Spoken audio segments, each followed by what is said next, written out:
Okay, so we're going to build this now from scratch. Um, we're going to ignore the start project file folder simply because we're just going to want to build it from scratch so we can get into the practice of like assembling these projects, because basically that's what you'll be doing for the most part um, through this course. So first thing we're going to do is we're going to fire up After Effects. Remember to hold Command Option Shift down. It's important to do that because you want to start it up in default settings. You'll see this little notice here. If you click OK, it isn't hard to get confused using this piece of software because um, it has multiple uses, and depending on who was using it last, any settings that they changed are going to be reflected when you open it up.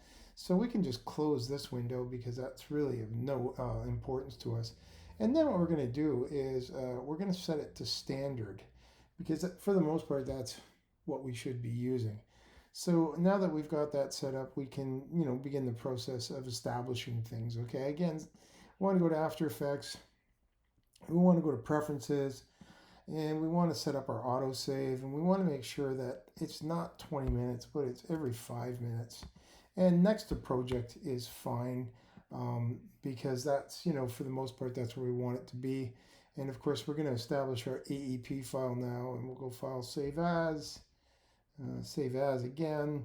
And in here, we're going to give it a name, and we're going to call it L5, and we'll call it V1 for version 1 AEP file. Now, make sure you're putting it into the right folder, so we'll navigate to the desktop, and we'll find that lesson 5 folder, and there it is right there, and we'll make sure it's going into the right folder. Sorry, that's lesson 3. That's why it's important to pay attention to when you're selecting these things. So we'll go into End Project, and we'll save that, and now we can start importing some of the assets that we're going to need. And again, we will navigate to our desktop, and we will find that folder again, and inside that folder, inside that assets folder, we can get some of the stuff that we are going to need. And there is a lot of files in here right now, and to be honest with you, we're initially going to start with the car ride PSD. Now remember, a PSD is a Photoshop file, and something about Photoshop files you got to remember is that they contain layers. So what we want to do is we don't want to bring it in as footage. So we'll go in Composition, Retain Layer Sizes, which means it'll basically just format as it is and won't mess around with the initial sizes. So we can bring that in.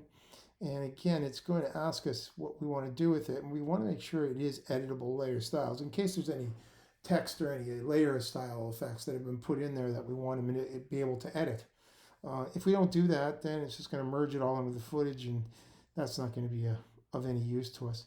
So again, what you'll see is you'll see all the car ride layers, which basically these are all the layers that are in this composition. So if we take that composition and we add it now in here, we've basically got our sorry, we don't want to do that. This is another thing you got to be careful of. So when you fire it up, you want to make sure you're bringing it into not the render queue, but you want to make sure it's coming in to just a regular composition. And of course, now we can kind of see what happened with that composition in here. And when we bring it in as retain layer sizes, that's what it's going to do. It's going to create this very bizarre kind of look. Now, again, what we're going to do is we are going to edit this composition settings, because, again, we can do this. And here, instead of custom, we can choose from various formats. Now, we're just going to stick with NTSC DV, and that should basically kind of format it. And now, if you basically scrub that playhead, well, you're not going to see a whole lot of anything, because, to be honest with you, that layer is much wider than this actual composition. And again, if we want to see that, again, by double clicking on that, we open it in the composition window. So that's what you're seeing initially when you open it up, but really when we're editing it, this is what we want to be seeing. So now what we'll do is we'll go File, save as and save as, and I'm going to call this version 2. Make sure it's in my end project folder, and got that saved. So that kind of basically gets us set up for what we want to do. Now, what's interesting again is because we've got some other layers we want to bring in here. So now what we're going to do is we're going to go back here, deselect everything in our project panel, and go back to our assets. And what we're going to do now is we're going to bring in a few more assets in here. So we are going to look at some other assets that we're probably going to use eventually. And what we'll do is we'll bring them in. We'll go with the Gordon's Head movie, and because it's flat and piano wave, even though they're two different elements, they're literally footage. So we'll bring those in, and that should be fine. And again, here's all the layers that are involved in that actual composition, which kind of gives you the idea of just how how complex this particular project is. So all these basic layers are all embedded inside this composition, and that's what happens when we open it up. We can clearly see, oh yeah, I get that, right? Those are all in there. All these various layers are inside this nested composition. And just to minimize confusion, I'm just going to close down that render queue. So here we are. Now, this is going to be kind of interesting, and you'll get an idea of just the relationship between the nested composition and the master composition. So what we're going to do here is we are going to do the following. We're going to command click. If you're using Mac, and if you're using Windows, well, it's control click, leaves, and then we're going to go and command click on FG, which is foreground, and then what we're going to do is we're going to grab full skyline. Now, full skyline is technically not just layers, it's actually a composition, but regardless, it's going to behave as if it's a layer.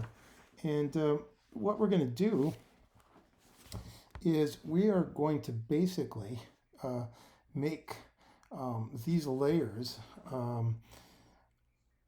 act as if they're one. And where we see parent link here, because we've got them all selected, we are going to say that 8BG is the parent, okay?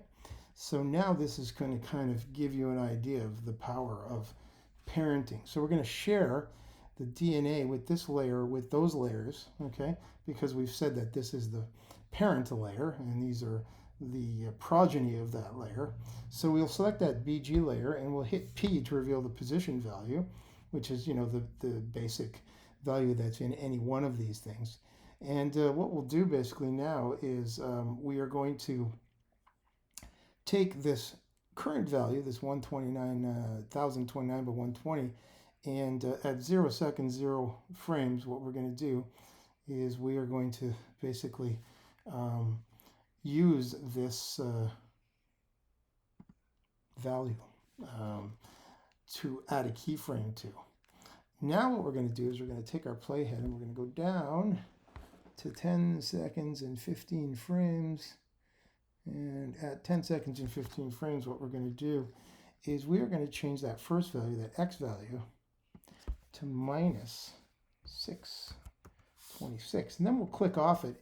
It'll put a new keyframe in there.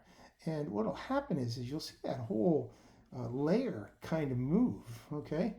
Now, remember, we're looking at it in the nested composition, but if we look at it in the master composition, so you see that's what's happening here. Now, the other thing that we want to do is we want to shorten the composition as well, because it's a little long, because it comes in naturally at 30 seconds. So what we're going to do is we are going to basically cut it at 10:15. So what we'll do now is we'll go into that composition and we'll make sure we select that car ride 2. And then what we'll do in here is we'll go to the composition settings, and of course we'll go in here and we'll change the duration to 10 seconds and 15 frames. If we put in 1015, it turns that into 10 seconds and 15 frames. So now when we roll it through here, you can see how that kind of works. So that kind of gives you an idea of how playing with these layers can give you this interesting kind of viewpoint of what's going on in here, which is again, it's all an optical illusion at this point, which is that's what After Effects is. I mean, none of this stuff is real, but it does give us some pretty cool methods of creating these cool effects. So that kind of gives you an idea how that worked. And you get the idea, again, how just by manipulating some of these layers, and because we shared this value, these layers will all move with it because they're basically children of that layer. So that's basically kind of how that stuff is going to work by comparison.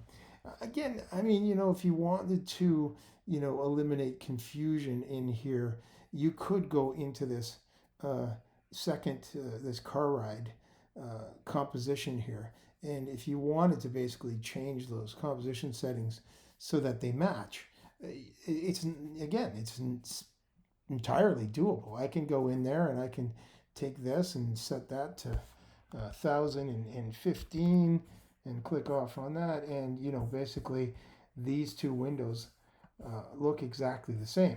To minimize confusion, if you want to work that way, you can. I could just get rid of this because it really will have absolutely no bearing on that. As a matter of fact, that's what I'm going to do. I'm just going to close that up and just disregard it, and I'll just work on this, and I'll make this my master composition. And again, there's no rule saying you have to stick with a composition once you've selected it. You can change stuff as you think you need it. So now what we'll do is we'll go File, Save As, and we're going to update this to version 3 because I've obviously made some interesting changes to that. So, you get the idea of what's going on here with these particular things that we're playing around with to get this effect, if you will.